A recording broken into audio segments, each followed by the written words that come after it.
నమస్కారం. IC news దివిసేమ వార్తలకు స్వాగతం. నేటి వార్తల్లోని ముఖ్యాంశాలు.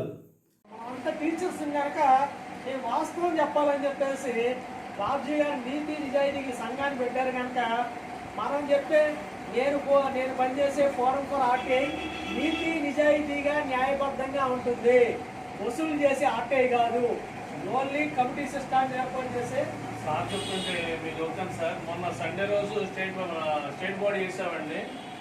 నెక్స్ట్ డేనే నా ఉద్యోగం తీసేశారు.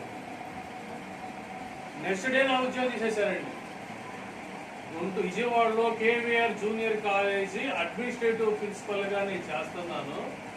ఆ ప్రెస్లో ప్రిన్సిపల్ అని పడిందండి.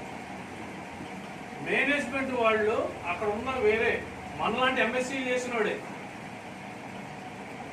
అమ్మో ఇతను వస్తే ఏంటి ఆల్రెడీ అడ్మినిస్ట్రేటివ్ ప్రిన్సిపల్గా జాయిన్ అయ్యాడు స్టేట్ ప్రెసిడెంట్ అని మేనేజ్మెంట్కి వెళ్ళి చెప్పి వేరే రకాలు చెప్పేసి